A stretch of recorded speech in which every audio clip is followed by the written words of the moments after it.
Hi everyone, very cute GM here. So, last session, not much actually happened. The group of adventurers were heading out from Waterdeep to a port town called Snowflake because they had to head to Icewind Dale. But the problem is the group is now wanted men and women for the murder of Lord Reddis, who everybody believes was still a benevolent noble that was cut down in his prime, surrounded by the clerics of Saloon, who were also brutally murdered, burned, and decapitated.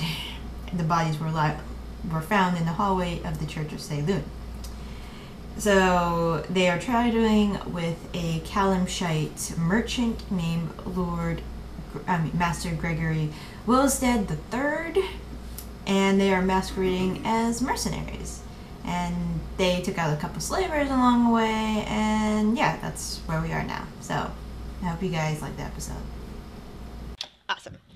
Alright, so last time you guys were incognito, masquerading as mercenaries for Lord Master Gregory Wilsfred? Why did I have Wilsdead? Wilsfred the Third. And you saved a bunch of people from slavers. Good on you. You got some XPs. I believe I gave you money? Maybe? I see XP. All I have written down was XP. Alright, so let me give you some cash right now. Now that I have the Dungeon Master's Guide open, or to be opened at the appropriate place. Where is my treasure chart? That is a paladin. Those are where's the freaking treasure? Magic table treasure. Alright, that's challenge rating 16. That is the wrong chart. You guys have D100. 21. So you guys found, I see, D100, so about 70 gold pieces. They didn't have much. And for magic items, you guys found, let's roll on magic table B. You found an alchemy jug. And what? An alchemy drug? Is that what you said? Alchemy jug. Jug, yes. Jug. Totally different. And 41, a potion of hill giant strength. I don't even know what an alchemy jug is. What is it? I'm going to take a look. Alchemy jug. This ceramic jug appears to be able to hold a gallon of liquid and weighs 12 pounds, whether empty or full. Sloshing sounds can be heard. You can use an action and name one liquid from the table below to produce the chosen liquid. Example liquids are acid, poison, beer, honey, mayonnaise, oil, vinegar, water, fresh water, salt water, and wine. I think somebody that does less fighting than me should have that. I'll hold on to the jug. Okay. It is, if you have the Dungeon Master's Guide, it is on page 150. I do not, but I will write down the page number for when I ask you in the future. Yeah, that'd be great.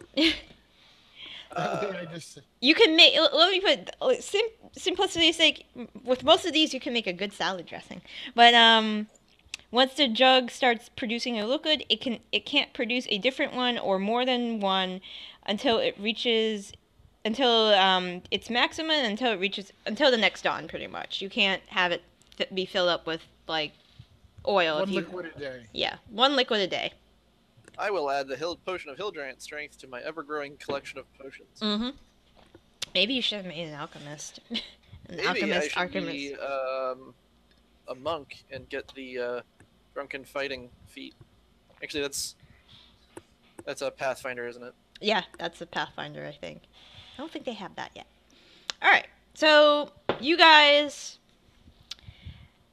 probably travel for a few more, probably 5 more hours until Master Gregory thinks it's time to set up camp. So he asks a few of you who would like to go scout for a nice nice camping site.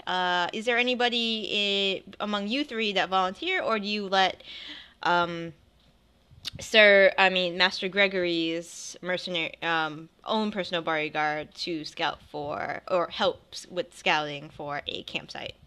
Before any of that happens, I'm going to use my healing spells on myself. Mm-hmm. To do as much healing as I can. Okay. Because I took quite a beating in that last fight. Mm-hmm. That's perfectly reasonable. How does hit dice work again? I can roll to gain health back? Yeah, so you can spend your hit dice as much as you want on a short rest, but you only gain half of them back on a long rest, and you gain all of them back. I don't remember the number. I think it's half. I think it's half too. And then you gain all of them back if you do like between adventures. Okay, so if I have, it says like, I think I have 4. You are level 4, so you have 4 hit dice. Yes. Well, technically, you have 4 hit dice in total, but half, 2 hit dice. So I could roll like 2 right now. Yeah. So you guys have been traveling for a few hours. You haven't really been doing, too much activity other than probably either sitting on your horse or sitting in one of the wagons to recover. So you can spend those if you wish. If we spend them now, we can't spend them later. Correct. You can only spend them once per day. Yes. Well, you start the adventure with 4 of them. You can use as many of those 4 on a short rest as you want. When you do a long rest, you'll gain back up to 2. Mm-hmm. Does it make sense? So I have 4 hit dice. I can use. Yeah, every long rest, I get 2 back. If you're below 2. If you're below 2. I don't think like if you use 1, you'll go back up to 4. I don't think that's how it works. Okay. So. Our illustrious DM can double check if she wants. If I use them now. No, that sounds right. Long rest. When I go to sleep at night, I can't heal from them. I don't believe that you heal overnight without using them. Okay. Yeah, you don't you have to use your hit dice. You can't regain health like. Unless you want to burn potions, but I'd rather keep the potions around. No, I'm going to use a spell to heal first. Yeah, obviously. That's the best way to do it. Those are easier to... Layers of renewability. Spells are the most renewable. That's a good heal. Mm-hmm. Did I roll? Yeah, you rolled you hit 10. Alright, because it didn't say anything right away. Okay, now it popped up. Nice. I'll do one more. How many heals do you have? See, 2 a day. Okay. But I took a lot of damage, so. Yeah, I'm down 12. I'll probably just pop a healing. I'll probably just pop a hit dice if you don't have any extra heals. No, I was down 23, so. Because I believe that I did use my all of my secondaries. Sorry, I'm pretty sure I used my second wind during that fight. Yeah, you probably did. Oh wow, nice. Well, you're back up to wherever you were. No, I'm actually back into pretty much full health again. Mm-hmm. Cool. All right. So, does anybody volunteer to scout for Master Gregory? But he doesn't have people to do this for him? No, he's just, there are a few volunteers, but he was wondering if anybody in your group wants to help with the scouting. If it's perfectly fine if you guys don't volunteer, because he has two able-bodied men that will do the scouting. I guess the thing that I never quite figured out is we're obviously supposed to be guarding him on this. Were we supposed to be doing everything? So, Like we were hired to make him not dead. Yes, that's that's your him there. that's your So I primary. presume other people are there to get him there. Yes, that is your primary objective. Make sure he does not die during this journey. So I'm gonna, having assumed that there are other people here to actually get him from point A to point B, I'm gonna let those people do their job. Okay, fair enough. Marwin. What's up? You don't want to scout? No, I'll go. Yeah. Okay, that's cool. So the area. I'm staying with the group. All right. The area is deciduous forest for the most part. There are some patches of grass, some open areas, but for the most part, it's deciduous forest. I need you to roll a survival for me, please, Marwin. All right, fair enough.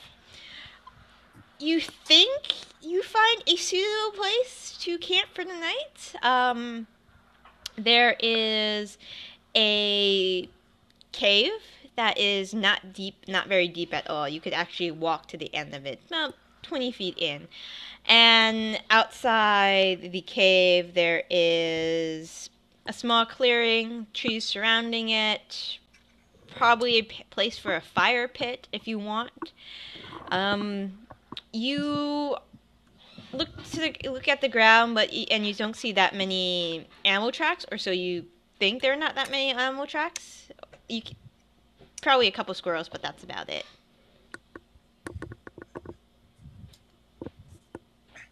So it's like the perfect place. And It could be better, but this is adequate. Well, you don't want to be too gaudy with your campsite. Of course not. Of course not. Yeah. That just attracts trouble. Yeah, you know? yeah, definitely. So do you report back to your to Master Gregory? Yeah, of All course. Because we're gonna have to get all our stuff done. You know, we gotta get our move on before someone else takes our prime spot. Right. So you go back to Master Gregory. His two scouts there are talking to him. You come and you know he looks to you and he asks, "So did you find a spot?" Yeah. Yeah. Describe it to me. Well, there's this luxurious cavern next to it that would look really great with my things in it. And there's, a nice little fire pit that we could get going, because I know you people like fire, I think. He's like, well, my two other scouts did not find a thing, so we will go to your luxurious, campsite.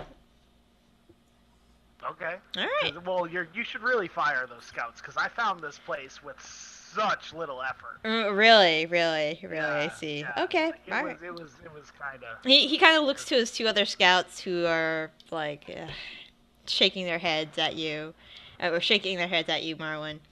All right. So, all right, and Sir Gregory said, "Please, my friend, lead the way." Okay. All right. All right. So you go through the brush. Since you're going with horses and wagons, it's a little difficult. But you think you can, Marwin, you think you can get to this place with. It will take a little bit, but you can definitely get to this place. And when they arrive at this place, Evan, you could roll me a survival just to. Shar. Shar? Yeah. I mispronounced a letter, didn't Can I tell you about Char? I go on over to look at the Hooray! I'm adequate. It's not the best spot, but it will do. Alright. You guys, higher than a 10. Actually, the two other scouts rolled a 3 and a 4 on the die. These are not good scouts. No, these are not good scouts. At most, their survival bonuses were like 8 and 9 respectively. So it was like whatever. All right. So the servants start setting up camp. Lord, Master Gregory goes off to the side, starts looking in his books, more accounting books, and people start setting up. The more burly of the group start digging a hole, to make a fire pit, and they lay out some rugs because Master Gregory travels in style, and he starts doing whatnot, and soon the camp is set up. There are wagons all around, forming a circle around the fire pit, and yeah, and you guys have, of course, free reign of the camp. The servants that you guys were talking to, um, there's Valera, and there's Kalim, and your horses are probably grazing at a patch of grass somewhere. And is there anything you guys would like to do before you rest for a night? Would you guys like to talk to anybody? Roland? My character is actually going to take out his Mechfernic Cittern. Mm-hmm. Oh, I have another. I have no idea what you just said. It's a magical musical instrument. It's a stringed instrument. That's all you really need to know. It looks like a magical mandolin. Pretty much. It's like it's like a lute, similar to a lute. I just can't pronounce I can't pronounce the name for shit. It's more like a harp. No, lute. It's more like a harp, and a Cittern is more like a guitar. God damn it. It's my magical mandolin. It's Google time! This one looks like a mandolin. Alright, that's fine. I want to be able to talk while I play it. Okay, that's cool. And are you just strumming a tune, or are you just, practicing, whatever, or doing what? I'm going to start telling, because of my background, I have, hang on. I have the ability to entertain. Okay. My extra proficiency was one of his storytelling. Okay. Actually, they're a lot more similar than I thought they were. So I'm going to start telling the story, and I was talking to the girl named Valkyria, right? Valeria, yes, Valeria. So I'm going to start playing music, tell you the stories of the Valkyrians. The Valkyrians, okay, awesome. Roll me a performance check, please. Okay, performance is my second biggest skill. Mm-hmm. All right, easily. This lovely tune comes from your Cittern, and she seems to be kind of not magically entranced, but entranced by your tale, and some other servants who have finished setting up camp start to listen in on this beautiful melody that you are producing. Marwin, where are you up to? Well, I see Roland playing this song, and I remember this lute that I took out of Jimmy's house. Mm-hmm. And I'm gonna join him in song. All right, roll a performance for me, please. Do you have performance? That seems like a mean thing to ask. It's not as beautiful as the tune Roland is producing, but it's good. It's good. Roland, for a non-bard, it's all right. It's okay. Just so you know, I'm telling the story of the Valkyrians from Game of Thrones. That's fine. Evenwood, are you up to anything while you're at camp? Yeah, totally remember that last time I said once we stopped I was going to play some cards with some people, so I'm going to go find a card game. Okay. Definitely. You see, Cards. there is Master Gregory's personal guard. A couple of them are playing, 10 Dragon Ante, and No, it's a card game. a card game of some description. Was it 10 Dragon Ante a dice game, or am I remembering a different game? Ten Dragon is a card game, I thought. Okay, what? So I'm remembering a dice game. There's a dice game called like Dragon Dice or something. Maybe no. Well, Dragon Dice has nothing to do with D&D. I know. Dragon Dice is an actual dice game. I know. I have the dice game. I don't know I don't know what other. I always went to 10 Dragon Ante for my go-to D&D card game, so I'm not sure what dice We'll game. just call it that. Okay. We'll just say it's 10. It's not important. Okay. 10 Dragon Ante. And there's the two guys. There's a dwarf, a bald dwarf, and with tribal tattoos, of course. And there is a human. He's bald too for some reason.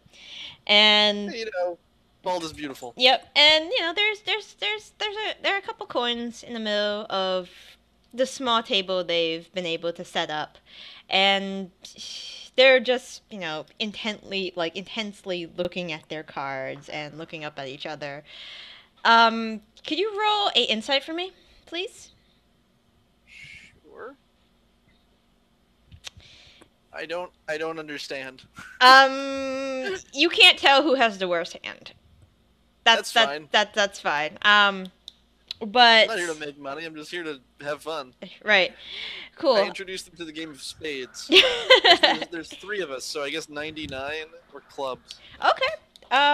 They are intrigued by this game.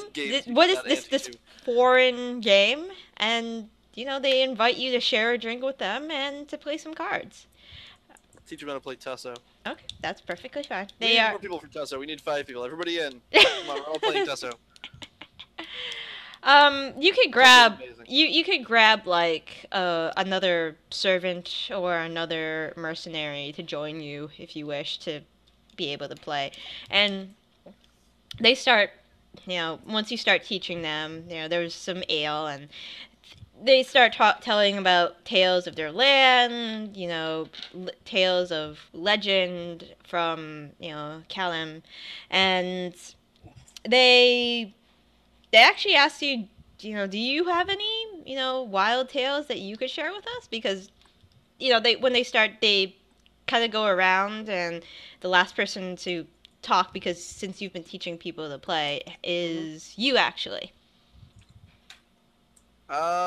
Remembering something about Shundothans. Give me a moment. Yep, that's perfectly fine. Roland, you now have a small group of people sitting cross-legged in front of you, just drinking in your amazing tale. Marwin, their attention is focused more on Roland than you, unfortunately. After a large enough group, I'm gonna switch to something a little bit more lively. Okay. Where did you say they were from? Well, they're Calamshites, so they would they would be from. Well, I'm Chundothan, so I'm going to assume that I'm from Chundothan, which is a country located in the Vihan Reach. Okay. That's all I know about it. You tell them about Chundothan. It is apparently the seat of the Siocracy of Jamdath on the shore of the Sea of Fallen Stars. They okay. Yeah, I don't know. they nod and they listen to your tale. I'm gonna start playing a more lively tune. All right, a couple people start dancing, and there occasionally a few people go to the fire pit and take turns cooking while you are playing this jaunty song. So while you're sitting at the table, Evenwood, playing cards. Yep. There is the bald dwarf who is named Spectre, or it's a longer name, but he just calls himself Spectre for like nickname purposes. Yeah, that doesn't sound dwarven, so we'll go with it. Yeah, he he says, yeah, my parents gave me this long bullshit name and I don't feel like using it, so I just go by the name Spectre because, and he tells you this tale. Oh wow, Roland. He tells you this tale about I'm really quiet. People thought I was a ghost at some point, and then I scared the bejesus out of them, and the name kind of stuck. And he starts talking to you in depth about Master Gregory's caravan and what it's like to be on the road with him. And he also relays some tales about deals that have gone bad, and they've been chased out of a few places, and it's just most of it sounds like a comedy of errors, so to speak. Roland, you're not playing as well anymore, unfortunately. Yeah. Um, I'll try another song in a minute. Okay, Marwin, let's see how well you're playing now that he's, picked up the pace with his plan. They're focusing their attention more on you. Because I'm awesome. Yeah, at because everything I do. it doesn't sound as good as Roland's first song, but it's all right. It's all right. Everybody got really into it when you started playing behind your head. So the night goes out on. Watches are beginning to be set up.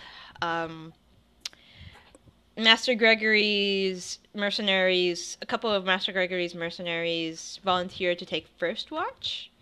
Do you guys, and they're doing watches in pairs. So, Spectre and the human, who is named Tim. Human. They volunteer to take first watch.